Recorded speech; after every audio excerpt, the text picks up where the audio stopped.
انا عايز انهي على موضوع الاستثماري. انت هتنهي ازاي؟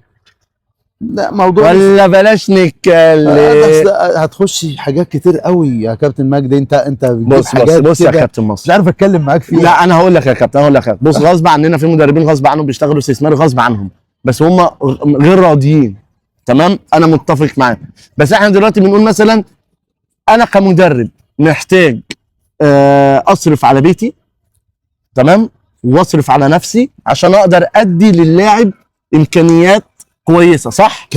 تمام. انت المعادله دي ازاي تعملها وفي نفس الوقت ما ناخدش من اللاعب فلوس عشان نمضيه؟ بالمناسبه انا مش شغال استثماري، انا راجل بمرن وبطور لعيبه بس. كلام جميل. بس انا بتكلم بلسان مثلا المدربين احنا عندنا كده، احنا برضو نفس الطريقه. ماشي. انا باخد الناشئ بعلمه من يعني زي المدرسه الف ب، بيجي لك خام وانت بتبدا تعلمه لحد ما يبقى لاعب كوره. ولاعب كوره هتشوف دلوقتي، هتشوف مجموعه كويسه. تمام. واخد بال حضرتك؟ اللاعب الكوره ده اول ما بيشم نفسه مدرب تاني يجي يكلمه، تعالى موديك الحته الفلانيه وهات فلوس.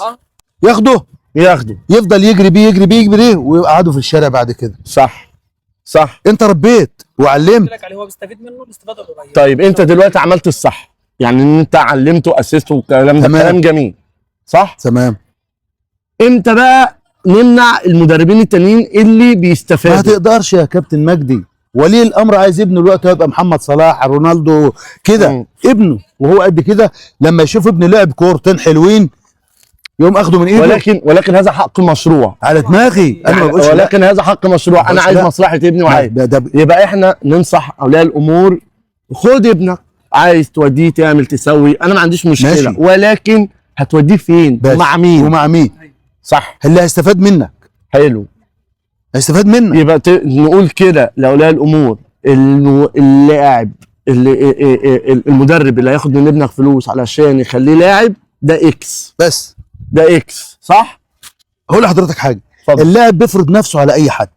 برافو لو عليك. ابنه مميز غصب عن اي حد، لو هو مين هتلاقيه بيقول لك تعالى انا عايز الواد ده.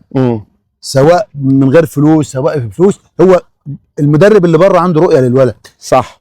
ما تاخدش ابنك وتقول له طب خد يا كابتن، ده انا الكابتن هيعمل لك، هيفخم في ابنك وهيفخم لك الدنيا. تمام. وفي الاخر ياخد ابنك يوديه المكان الفلاني، ابنك انت ميسور الحال.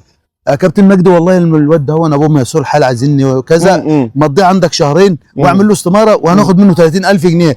طيب اخد بالك؟ اتفق معاك. وبعد كده 3 شهور ولا شهر شكرا وارجع تاني انت ابنك محتاج شغل كتير، خليه مع الكابتن اللي كان معاه.